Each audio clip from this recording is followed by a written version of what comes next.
सभी को नमस्कार।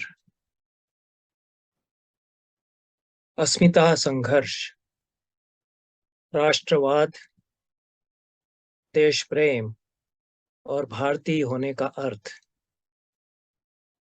यह पुस्तक शशि थरूर की एक अंग्रेजी किताब का हिंदी अनुवाद है,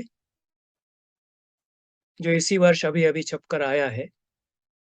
वाणी प्रकाशन, दिल्ली से यह प्रकाशित हुआ है। अनुवादक प्रभात मिलिंद हैं। शशि थरूर प्रख्यात भारतीय लेखक हैं अंग्रेजी के। लंदन में उनका जन्म हुआ।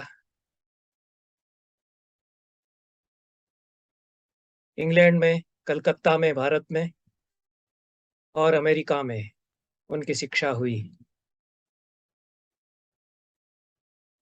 भारतीय होने का उनको गर्व है और भारत से लगाव होने के कारण भारत के बारे में वे लिखते रहे हैं।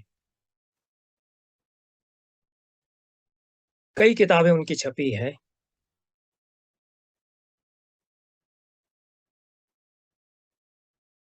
इंग्लैंड की नागरिकता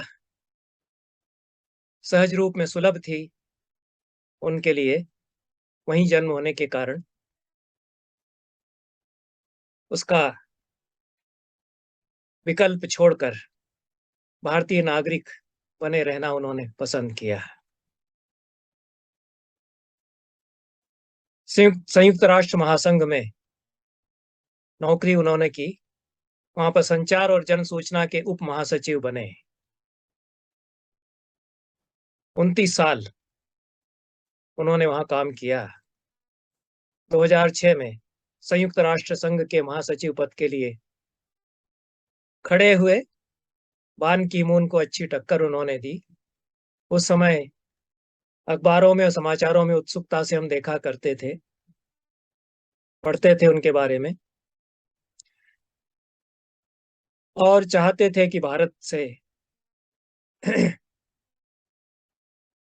हमारा एक नागरिक संयुक्त राष्ट्र संघ के इस सर्वोच्च पद पर पहुंचे। शशि थरूर का उस चुनाव में जीत जाना एक बड़ी बात होती हम लोगों के लिए। मेरी दृष्टि में संयुक्त राष्ट्र संघ का महासचिव होना विश्व का राष्ट्रपति होने के समान गौरवशाली पद है। यद्यपि गरिमा उसकी वैसी है नहीं, पर विश्व सरकार यदि बने तो संयुक्त राष्ट्र संघ का महासचिव उसका राष्ट्रपति उसके राष्ट्रपति के समकक्ष होगा ही। कांग्रेस के अध्यक्ष पद के लिए भी अभी अभी खड़े हुए थे, इसी महीने की बात है। शशि थरूर यहाँ भी मल्लिकार्जुन खड़गे को उन्होंने अच्छी टक्कर दी और जैसा कि होना था पिछड़ गए। लेकिन यह लोकतंत्र की विजय मेरी दृष्टि में है। दोनों जगह उनका खड़ा होना और पूरी लोकतांत्रिक भावना से चुनाव में सम्मिलित होना। संयुक्त राष्ट्र संघ को 2006 में उन्होंने फिर छोड़ दिया। भारत आने पर अनेक पार्टियां, अनेक राजनीतिक पार्टियां हाथों हाथ उनको लेने को लालायित थीं, पर उन्होंने स्वेच्छा से कांग्रेस में शामिल होना स्वीकार किया और 2009 से वे लोकसभा के निरंतर सांसद हैं। सांसद रहते हुए अनेक महत्वपूर्ण पदों पर कार्य उन्होंने किया। विदेशी मामलों में संसदीय स्थायी समिति के अध्यक्ष वे हैं।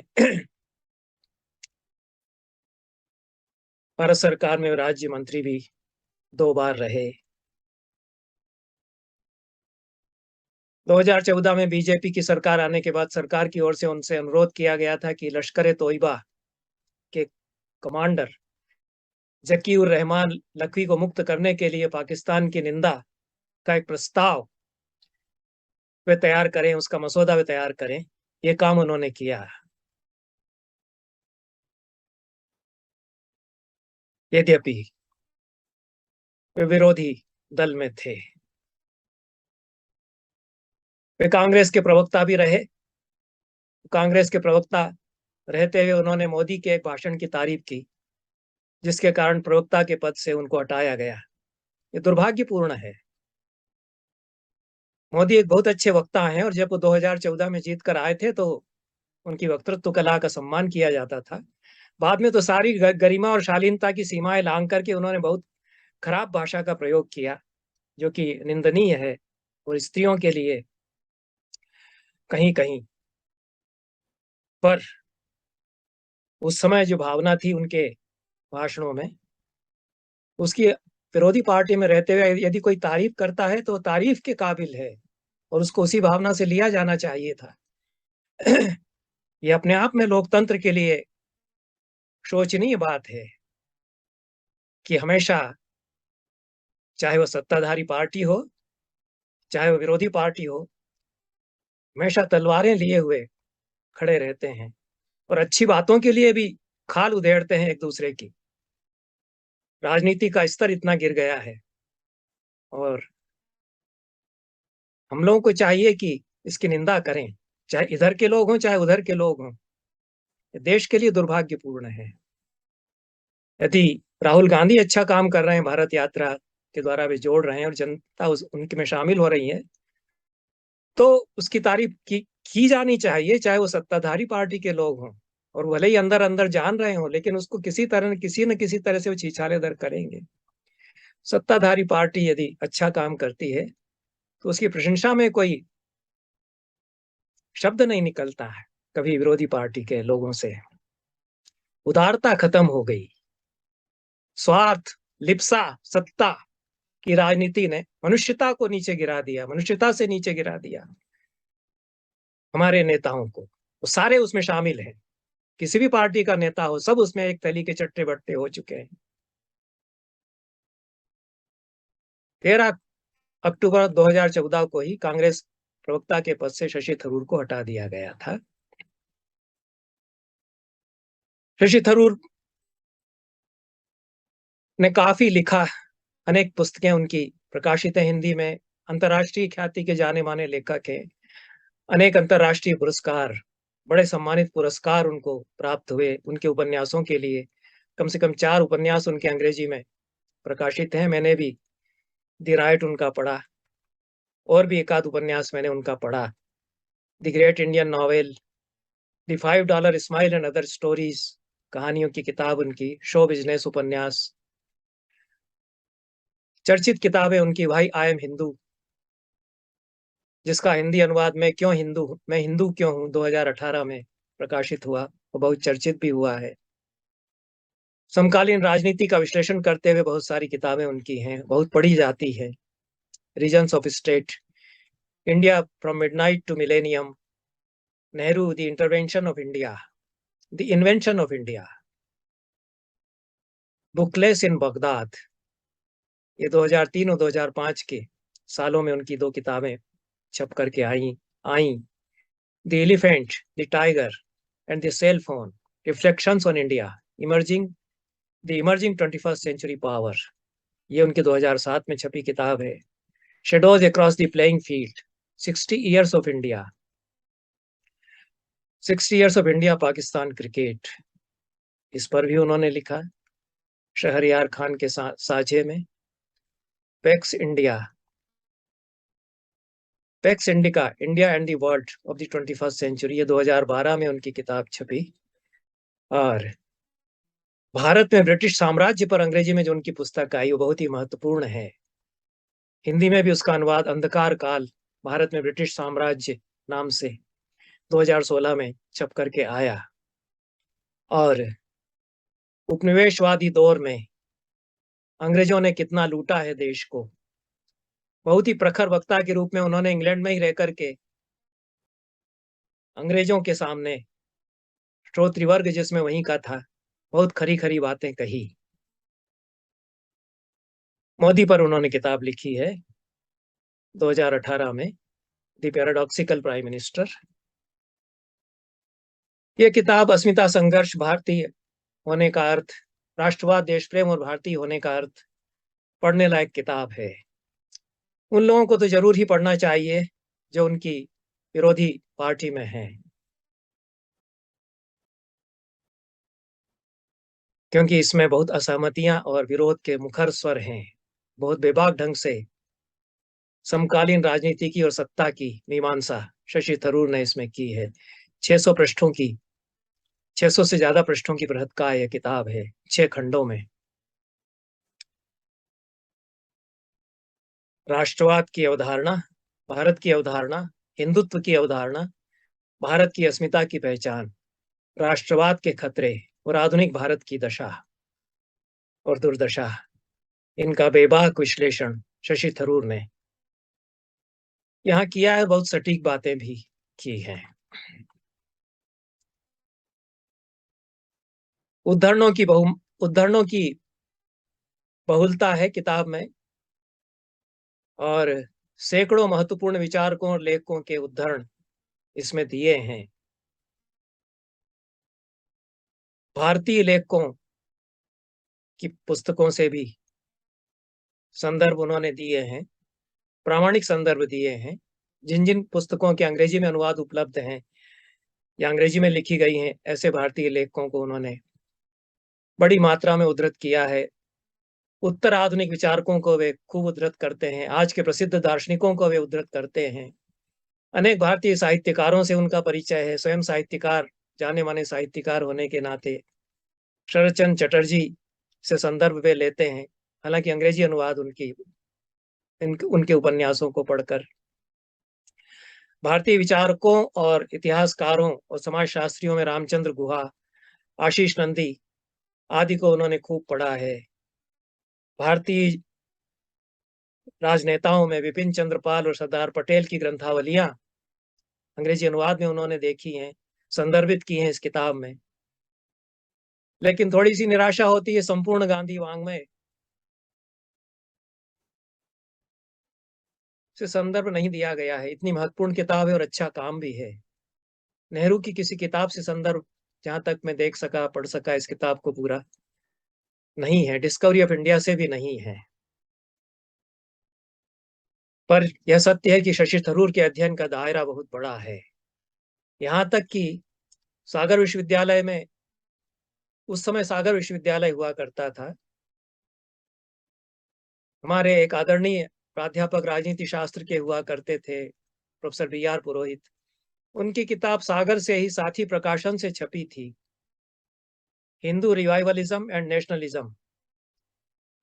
57 साल पहले किताब छपी। अब तो प्राप्त करना इसको कठिन होगा।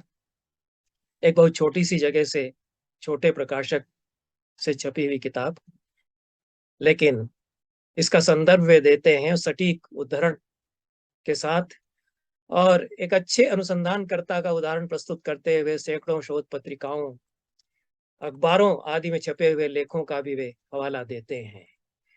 खास जो बात शशि थरूर इसमें कहना चाहते हैं वो राष्ट्रवाद के उभार की है। ये एक वैश्विक परिदृश्य राष्ट्रवाद के उभार का 19वीं और 20वीं शताब्दियों में सामने आता है। एक ग्लोबल फिनोमिना है। फ्रांस और अमेरिका में हुई क्रांतियों ने 19वीं शताब्दी के मध्य तक राष्ट्रवाद को एक वैश्विक घटना में परिणत करने में कारगर भूमिका निभाई, और सारी दुनिया के देशों में राष्ट्रवाद का उभार हुआ। उपनिवेशवाद के खिलाफ जो जंग छेड़ी गई, उसकी प्रतिक्रिया स्वरूप भी राष्ट्रवाद प्रबल उत्तर पक्ष बन करके अनेक देशों में आया, और बुलंद आवाज राष्ट्रवाद के पक्ष में अनेक देशों में गूंजी, भारत में भी विशेष रूप से। बीच में 20वीं शताब्दी के अंतिम 2 दशकों में भूमंडलीकरण का दौर था, खुले बाजार की नीति आई, उसमें राष्ट्रवाद थोड़ा सा पृष्ठभूमि में चला गया। लेकिन 21वीं शताब्दी के आते आते फिर से तेजी से उभरता है, स्थितियां बदलती हैं, लेकिन कुछ विकृत रूपों में उभरने उभरने लगता है। और नागरिक राष्ट्रवाद, जो राष्ट्रवाद का एक स्वस्थ रूप हो सकता था, उसकी जगह जातीय राष्ट्रवाद सारे विश्व के अलग अलग देशों में व्यापक रूप से पनप रहा है। शशि थरूर शशि थरूर एक चेतावनी के स्वर में यह बात यहाँ कहते हैं। बहुत सारी विचारणीय बातें हैं इस किताब में, और ज्वलंत प्रश्न भी हमारे देश की अस्मिता को लेकर और विश्व की नियति को लेकर के खड़े किए गए हैं। एक तो राष्ट्र की जो वर्तमान अवधारणा है, यही एक आयातित विचार है। और ठीक उन्होंने कहा है, राष्ट्र शब्द आता है वेदों में भी, लेकिन एक राजनीतिक दृष्टि से एक जाति जिसमें रह रही है, ऐसे देश के अर्थ में राष्ट्र शब्द का इस्तेमाल हो, इस तरह का कोई विचार प्राचीन साहित्य में, प्राचीन भारतीय साहित्य में नहीं रहा। भारत का वर्णन है, भारत देश का वर्णन है, भारतवर्ष का खूब वर्णन है। यहाँ की आध्यात्मिक, भौगोलिक और सांस्कृतिक एकता का प्रतिपादन है, पुराणों में खूब कहा गया। लेकिन जो आधुनिक अर्थ राष्ट्र का होता है, एक राजनीतिक संदर्भ के साथ और एक जाति विशेष के द्वारा जिसकी निर्मित की जाती है, जिसकी अवधारणा की, उस अर्थ में राष्ट्र शब्द प्राचीन साहित्य में, वेदों में, पुराणों में, कालिदास भवभूति, महान जो हमारे राष्ट्र कवि हैं, उनकी कविताओं में 18वीं शताब्दी के पहले नहीं आता। न हमारे शास्त्रों में, न वैचारिक साहित्य में ही वह आता है। नेशन के अर्थ में राष्ट्र शब्द नहीं आता इस समय, जो नेशन जिसको हम कहते हैं। इसलिए रविन्द्रनाथ टैगोर ने बार बार चेतावनी दी कि यह जो राष्ट्र की अवधारणा खड़ी की जा रही है नेशन के अर्थ में,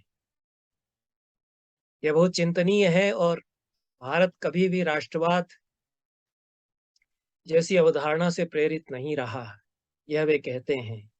टैगोर यह भी कहते हैं कि राष्ट्रवाद नागरिकों को दिग्भ्रमित करने वाला सम्मोहन है। यह एक ऐसे थोथे गरिमा बोध में हमको ले जा करके छोड़ देता है, जो संकीर्ण राजनीति से जुड़ता है। रविन्द्रनाथ टैगोर की कविताओं से संदर्भ शशि थरूर ने दिए हैं, उनके वैचारिक लेखन से विशेष रूप से। और वे कहते हैं कि मैं किसी राष्ट्र के विरुद्ध नहीं हूं, पर राष्ट्रवाद के आधारभूत सिद्धांत के विरुद्ध हूं। ये उनका उदाहरण है। एक एक जाति जहां रहती हो, जिस इलाके में, और उस इलाके की वह पहचान बनाती हो, जातीय पहचान बनाती हो, वह राष्ट्र कहा जाता है, उसको नेशन कहते हैं। भारतीय भाषाओं में नेशन के लिए वास्तव में कोई शब्द नहीं है। मूलतः भारत के लोग व्यक्ति के प्रति निष्ठावान रहे, समूह के प्रति निष्ठावान रहे, कबीले के प्रति निष्ठावान रहे। पुराणों में इस दृष्टि से भारत देश का वर्णन आता है, जिसमें कई जातियां बसती हैं, कई कबीले रहते हैं, कई भाषाएं बोलने वाले लोग रहते हैं। वेदों के ऋषि कहते हैं, जन्म विभृति बहुधा विवाचसम, नाना धर्माणम पृथ्वी यथौकसम। ये धरती माँ एक कुटुंब की तरह अपनी गोद में बसाए हुए है, कई भाषाएं बोलने वाले, कई मतों को मानने वाले लोगों को। महाभारत में कहा गया कि कई कई जातियां यहाँ आई और यहाँ रहती हैं। ये भारत ऐसा महादेश है। तो वर्ष शब्द का प्रयोग देश के अर्थ में आता है, देश और प्रदेश शब्दों का प्रयोग भी आता है, पर राष्ट्र शब्द का नेशन के अर्थ में प्रयोग आता नहीं है। उत्तरम यत् समुद्रस्य हिमाद्यश्चैव दक्षिणम वर्षम तद भारतम नाम भारती तत्र संतति। पुराण बार बार कहते हैं, कई पुराणों में, 5 पुराणों में कम से कम यह श्लोक दोहराया जाता है कि हिमालय से लगा करके और समुद्र के उत्तर तक का पूरा जो प्रदेश है, यह भारत वर्ष है। यहाँ के निवासी भारतीय हैं। यह हमारी अवधारणा नहीं रही कि एक कोई हिंदू जाति जहाँ रहती हो, वह हिंदुस्तान या भारतवर्ष ही वही भारतवर्ष कहलाएगा। इसलिए सावरकर और गोलवलकर के विचारों का दृढ़ता पूर्वक शशि थरूर ने खंडन किया है। और इन विचारों की परिणति संकीर्ण जातिवादी राष्ट्रवाद में होती है, ऐसा शशि थरूर कहते हैं। इस संकीर्ण राष्ट्रवाद में मुसलमान और ईसाई हिंदुत्व की परिधि के बाहर रखे जाते हैं। समान राष्ट्र, समान जाति और समान संस्कृति, यह इसका मानक है। यह जो मानक है, यह इस देश की सारी बहुलतावादी संस्कृति का हनन करता है। हिंदू ही भारत राष्ट्र बनाते हैं, हिंदुत्व ही इस राष्ट्र का राष्ट्रीयत्व है। ये गुरु गोलवलकर के वचन हैं, उद्धृत किए गए हैं इस किताब में। यहाँ जातीयता पर आधारित राष्ट्रवाद सर्वोपरि हो जाता है। और राष्ट्रवाद के जो कई प्रकार हैं, शशि थरूर ने इस किताब में उनकी मीमांसा की है। उनमें जातीयता पर आधारित राष्ट्रवाद एक चिंतनीय प्रवृत्ति है। वे हिटलर के रेस स्पिरिट के सिद्धांत से इसको प्रभावित मानते हैं। दीनदयाल उपाध्याय के विचारों की भी मीमांसा उन्होंने की है, जो हिंदू राष्ट्रीयता के अतिरिक्त अन्य कोई राष्ट्रीयता नहीं मानते।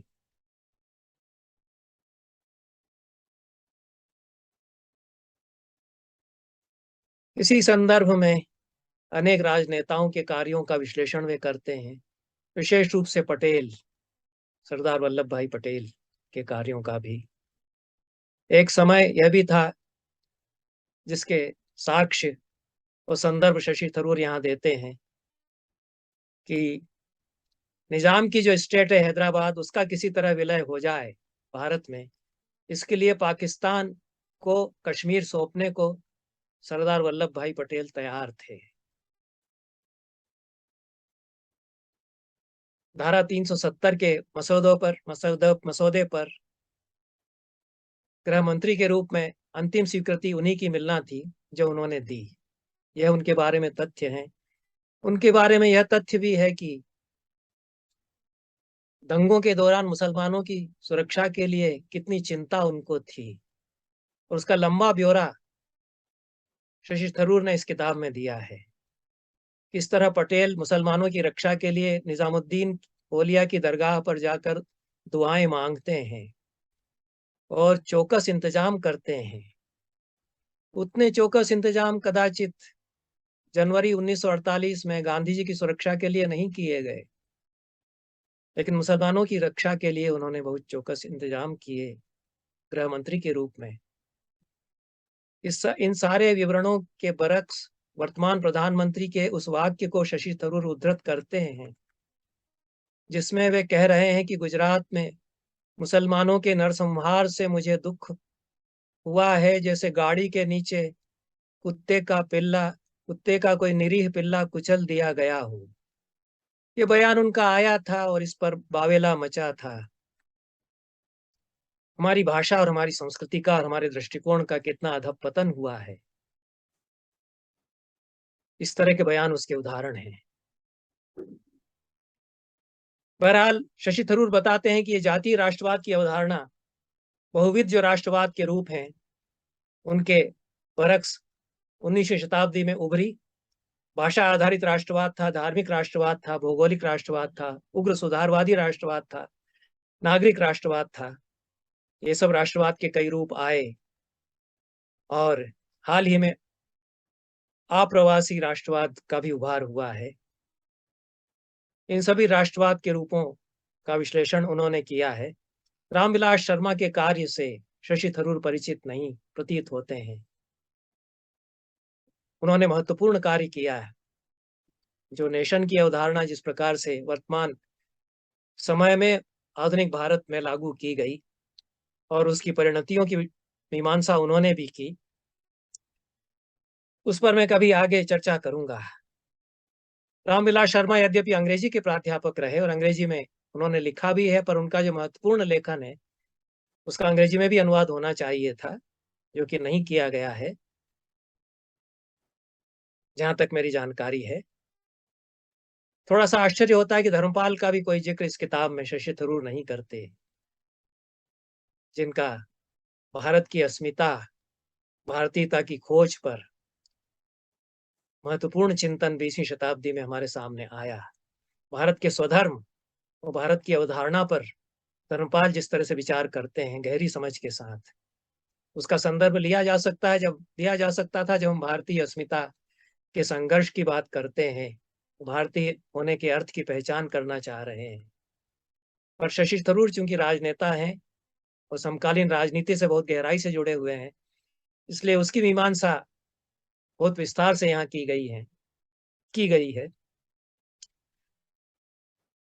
उससे थोड़ा अलग रहकर कुछ विचारक जो गहरी मीमांसा भारत की अस्मिता की कर रहे हैं, उनके संदर्भ छूट गए हैं।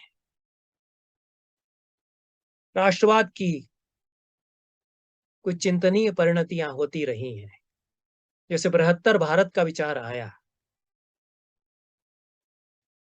हमने विदेशों में जाकर के अपना शासन कायम किया और उपनिवेश बसाए, और भारत के बाहर गांधार में दक्षिण पूर्व एशिया के देशों में हम फैल गए, हमारा राज्य वहां कायम हुआ, इसलिए बृहत्तर भारत पूरे एशिया में हमारा है। यह विचार आया। कुछ इतिहासकारों ने भी, शायद रमेश चंद्र दत्त ने भी यह विचार रखा था ग्रेटर इंडिया का, लेकिन यह ऐतिहासिक भूल थी और तथ्यात्मक भूल थी, क्योंकि हमने कहीं उपनिवेश बनाया ही नहीं, बसाया ही नहीं। चाहे राजेंद्र चोल या चोल साम्राज्य के राजकुमार कोई गए हों थाईलैंड में, दक्षिण पूर्व एशिया के देशों में, या बर्मा के देश में गए हों, कहीं भी उन्होंने उपनिवेश नहीं बसाया। वो वहीं के होकर के रह गए, वहां के नागरिक हो गए, वहां शामिल हो गए, अपनी संस्कृति लेकर के जरूर गए, भाषा लेकर के गए। तो संस्कृत भाषा का आधिपत्य इन देशों में 1000 वर्षों तक लगभग रहा, दक्षिण पूर्व एशिया के देशों में, जिसकी कोई बात शशि थरूर ने नहीं यद्यपि की है। सांस्कृतिक वर्चस्व भारत का रहा, पर राजनीतिक दृष्टि से हमने कोई अपनी कॉलोनी बसाई हो और अपना राज्य कायम किया हो, और भारत की तरफ से हम राज्य कर रहे हो, जैसा कि लुटेरे अंग्रेजों ने किया, कि वो ईस्ट इंडिया कंपनी की तरफ से राज कर रहे हैं या विक्टोरिया की तरफ से राज कर रहे हैं, सारी दौलत लूट करके ले जा रहे हैं। ये तो मुसलमानों और तुर्कों ने भी नहीं किया। उन्होंने खलीफा से संबंध तोड़ लिए, ये भारत के होकर के रहे, और उन्होंने कह दिया कि हिंदुस्तान के हम लोग हैं। इसमें फर्क समझा जाना चाहिए था, जो कि नहीं समझा जा रहा है हमारे समय में। तेज राष्ट्रवाद की परिणतियां हैं, और कैसे राष्ट्रवाद अपने संकीर्ण अर्थों में किसी देश को, भारतवर्ष जैसे देश को भी तोड़ने का काम करने लगता है। जहां उसकी स्वदेश प्रेम और स्वदेश गौरव, स्वदेशी में निष्ठा में उसकी परिणति होती है, वहां सकारात्मक परिणति उसकी होती है, वो उसका एक चेहरा है। और जहां उसकी परिणति अन्य राष्ट्रों से अपने आप को महामहिमशाली बढ़कर समझने मात्र में, और अन्य राष्ट्रों को घटिया समझने में, कमतर समझने में और उनके प्रति घृणा का प्रचार करने में होती है, वह उसका जुगुप्सित चेहरा है। ये भारत में ही नहीं, अन्य देशों में भी है। हम अपने देश को महान और जगत गुरु समझते हैं, दूसरे देश अपने आप को महान और गौरवशाली समझते हैं। ये राष्ट्रवाद के खतरनाक घुमाव यहाँ बनते हैं, और युद्ध और घृणा का वातावरण बनाने में इस तरह का राष्ट्रवाद भूमिका अपनी निभाता है। राजनेता सत्ताएं इसमें शामिल हो जाती हैं, उद्योगपति इसमें अपना स्वार्थ साधते हैं। जातीयता पर आधारित राष्ट्रवाद नागरिक राष्ट्रवाद पर हावी होने लगता है। एक ऐसी नागरिकता का बोध जिसमें भारतीय होने का बोध होता है, जो हमारे पुराणों के ऋषियों ने प्रस्तावित की, जो रविन्द्रनाथ टैगोर प्रस्तावित कर रहे हैं, उससे दरकिनार होकर के अंध राष्ट्रवाद और एक समूह को टारगेट बनाकर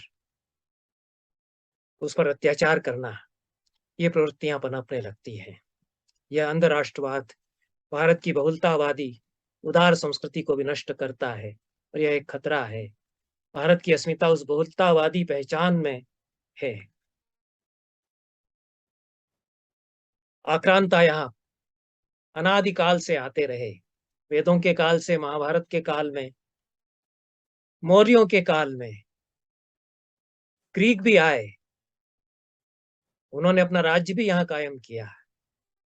मिनांडर, मिलिंद के नाम से यहाँ रहे, ग्रीक राजा थे, राज्य उनका था, उन्होंने संवाद यहाँ किए, बौद्ध हो गए, शक भी आए, हूण भी आए, इस्लामी विचारों से हमारा आदान प्रदान हुआ। राजनीतिक रूप से इस्लाम के आने के बहुत पहले इस्लामी विचारकों से हमारा आदान प्रदान था, उनका अध्ययन हम लोग करते थे, उसके प्रमाण में देता रहा हूं। शशि थरूर भारत के उस प्रांत से आते हैं, केरल से, वो केरल की छाप उनके व्यक्तित्व पर है, उनके लेखन पर भी है कुछ। हालांकि वे विश्व नागरिक ज्यादा हैं और भारतीय होने पर तो गौरव वे करते हैं, सही है, लेकिन वे उस प्रांत से आते हैं जहां परशुराम पहुंचे थे और समुद्र से धरती खींच करके उन्होंने प्रदेश बसाया था, वो केरल कहलाया। लेकिन उसी प्रदेश में लगभग 2000 साल पहले ईसाई पहुंच गए, उन्होंने गिरजाघर अपने वहां बनाए। राजनीतिक रूप से ईस्ट इंडिया कंपनी के आने के पहले या मुगल शासन में बनिए के रूप में व्यवसाय करने के लिए अंग्रेजों के आने के पहले कैथेड्रल, क्रिश्चियन धर्म और चर्च, गिरजाघर यहाँ आ चुके थे, बन चुके थे, वो तो हमारे सामने हैं, बहुत पुराने गिरजाघर। उनके बारे में जानकारी इस किताब से मिल सकती है। शशि थरूर राजा चेरामन पेरुमल का प्रसंग बताते हैं इस किताब में, जो मोहम्मद पैगंबर साहब से इतने प्रभावित हुए थे कि उनसे मिलने के लिए वे समुद्र यात्रा पर निकल पड़े। ओमान के दक्षिणी तट तक वे पहुंच गए थे और ओमान में यह जनश्रुति प्रचलित है कि एक भारतीय राजा के लगाए हुए नारियल के पेड़ यहाँ अभी तक लगे हुए हैं। मुसलमान मछुआरे अरब देशों से आकर के भारत के समुद्री इलाकों में बसते गए, बसते रहे और यहाँ के होकर के रह गए। केरल में जामोरिन राजाओं का राज्य रहा। एक जामोरिन राजा ने तो यह शाही फरमान जारी किया था कि मुसलमान मछुआरों के हर परिवार में से एक लड़का उनकी नौसेना में शामिल किया जाएगा, भर्ती करना जरूरी होगा, क्योंकि ये जो मुसलमान मछुआरे हैं ये नाव चलाने में बड़े कुशल होते हैं। तो नौसेना के लिए अच्छे सैनिक इनकी बिरादरी से हमको मिलेंगे, इसलिए वो सेना में उनको भर्ती करते थे। ये अंग्रेजों के आने के पहले की बातें हैं। राजपूत मुसलमान बादशाहों की सेना में लड़ते हैं, इसके तो बहुत सारे सबूत मिलते ही हैं। राजपूत राजाओं की सेना में मुसलमान सैनिक बड़ी संख्या में है, पूरी की पूरी एक टुकड़ी ही है और बहुत आदर के साथ रखी गई है, क्योंकि बहादुर लोग हैं और जिंदा दिली के साथ लड़ते हैं, जिसकी तरफ से लड़ते हैं। विद्यापति ने तो बहुत ही बहादुर शहीद राजपूतों की कहानी कही है, 15वीं शताब्दी के महान कवि हमारे, जो महमूद गजनी की तरफ से लड़ते हैं। तो विद्यापति की पुरुष परीक्षा में एक कथा है, हमारे पुराणों में भी इस तरह की कथाएं हैं। ये बहुत सारे इस तरह के तथ्य हैं जिनसे कि हमारे इतिहास की पुनर्मीमांसा की जानी चाहिए। शशि थरूर की यह किताब पूरे इतिहास की तथाकथित राष्ट्रवाद की फिर से नापजोख करने के लिए प्रेरित करती है। इसको गंभीरता से पढ़ा जाना चाहिए। हिंदी में इसका अनुवाद आया, हिंदी पाठकों को इसको पढ़ना चाहिए। और जैसा मैंने कहा कि उन लोगों को तो जरूर ही पढ़ना चाहिए जो उनसे असहमति रखते हैं। यद्यपि असहमतियों और विरोध के लिए दायरा बहुत सिकुड़ता चला जा रहा है हमारे समाज में। सार्थक विरोध के लिए, सार्थक असहमतियों के लिए गुंजाइश खत्म की जा रही है। भारत माता की जो एक छवि गढ़ी गई 19वीं शताब्दी के आखिरी दौर में, उस पर भी विचार करने की जरूरत है। और नेहरू अपने भाषणों में बहुत तेज तर्रार ढंग से सवाल करते थे कि किसको मानते हो भारत माता। और वो कहते थे कि तुम लोग हो भारत माता, तुम लोग सब मिलकर के भारत माता हो, जो भारत की जनता वह भारत माता है। हमने कैलेंडरीय छवि बना दी भारत माता की, जो कैलेंडरों में छपती है, और एक देवी की रूप में मंदिरों में हम उसको बिठा देना चाहते हैं। जो हमारे वेद के ऋषि बताते हैं, पृथ्वी सूक्त में जो ऋषि बताते हैं कि भारत की धरती, यहाँ के पहाड़, नदियां, यहाँ की वनस्पतियां, यहाँ के पेड़ पौधे, यहाँ की भूरी लाल काली मिट्टी, यह सब भारत की धरती, वह माता है हमारी। यह महान कविता अथर्ववेद की, उसी में वो आध्यात्मिक रूप जो इस भारत माता का है उसकी भी चर्चा करते हैं कि सत्य है, बृहदृत है, तपस है, ये पृथ्वी को धारण करने वाले तत्व हैं। उसका आधिदैविक स्वरूप भी बताते हैं, आध्यात्मिक स्वरूप भी बताते हैं। लेकिन ये जो भारत की जनता, जिस पर की भारत के लोग गाते हैं, नाचते हैं उमंग में भर करके, ये सब मिलकर के उस भारत की धरती को बनाते हैं, जो कि पृथ्वी देवी के रूप में पृथ्वी सूक्त में वर्णित की गई है अथर्ववेद के ऋषि के द्वारा। कुछ इस तरह की बात शशि थरूर कहना चाहते हैं। हालांकि कोई जिक्र नहीं है, यह तो मैं जिक्र करता हूँ अथर्ववेद के पृथ्वी सूक्त का, मैं जिक्र करता हूँ पुराणों का। पुराणों में भारत क्या है, यह सीखिए और समझिए। वो नेशन नहीं है, इसको समझना चाहिए। बहुत सारी बातें इस तरह की इस किताब में आती हैं। और जो हमारे समाज में संकीर्ण राष्ट्रवाद के तहत एक थोथा गुरूर और उसके तहत अनाचार पनप रहे हैं, उसकी बात पे करते हैं। और एक जगह एक बहुत रोचक सुझाव वो देते हैं। हमारे यहाँ वैलेंटाइन डे कुछ लोग मनाते हैं, युवक,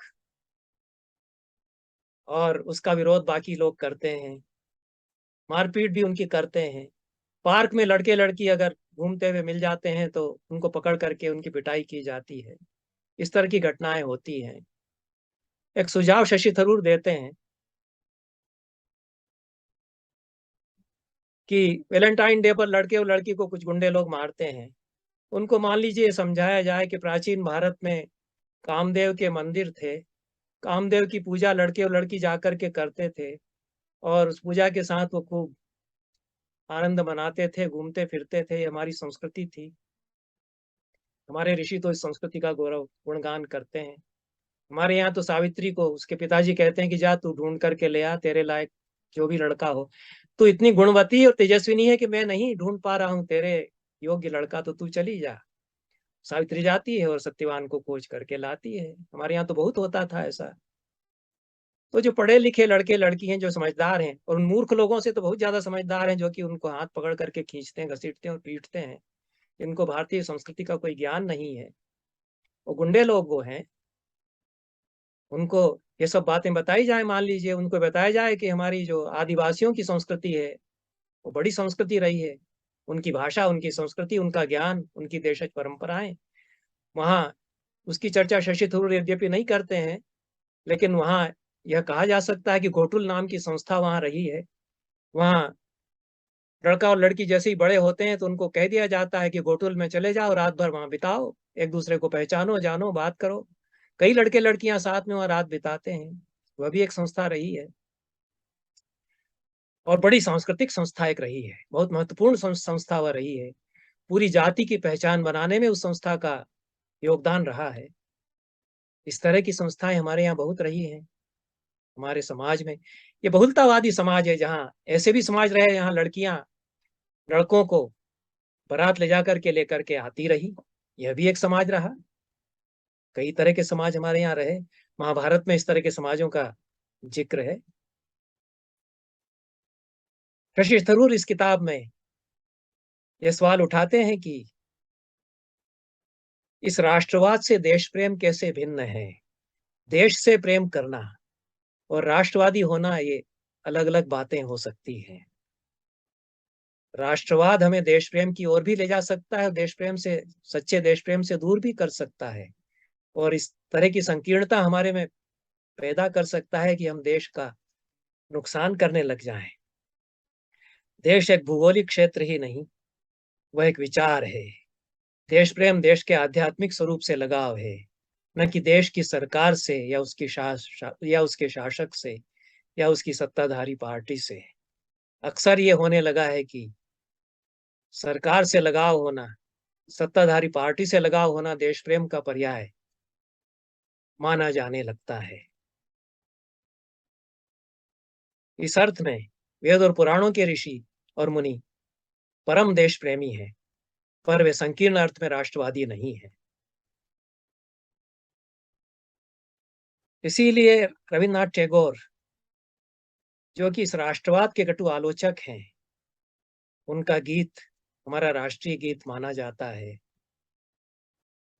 क्योंकि देश प्रेम उसमें है और हम भी उस गीत को देश प्रेम के नाते गाते हैं, राष्ट्रवादी होने के नाते नहीं। रविन्द्रनाथ टैगोर का ही एक गीत बांग्लादेश का भी राष्ट्रगीत है। ये एक उदार राष्ट्रवाद है, यह देश प्रेम है बांग्लादेश का, कि उनका गीत वहां का राष्ट्रगीत है। उनको वहां का राष्ट्र कवि भी माना जाता है, और उनके ही एक गीत का अनुवाद श्रीलंका का भी राष्ट्रगीत बनता है। रविन्द्रनाथ टैगोर 3 देशों के राष्ट्रगीत के रचनाकार हैं। ये जो कॉलोनियल दौर में, उपनिवेशवादी दौर में राष्ट्रवाद पनपा या अंग्रेजों की देन है, जहां एक जाति और एक नेशन की एक संकीर्ण एकाधिपत्यवादी इकहरी अवधारणा बनती है। उन लोगों के पास संस्कृति ही नहीं थी इतनी विशाल और बड़ी।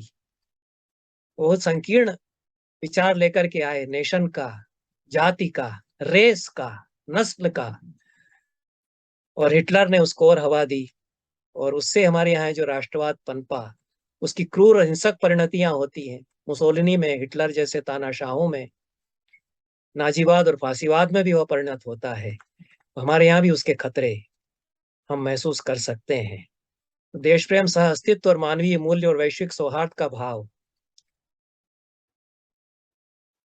उसमें अंतर्निहित रहता है। और जो राष्ट्रवाद है संकीर्ण अर्थ में, उसमें सत्ता की कामना, मिथ्या गौरव मंडन और अभिमान निहित रहता है।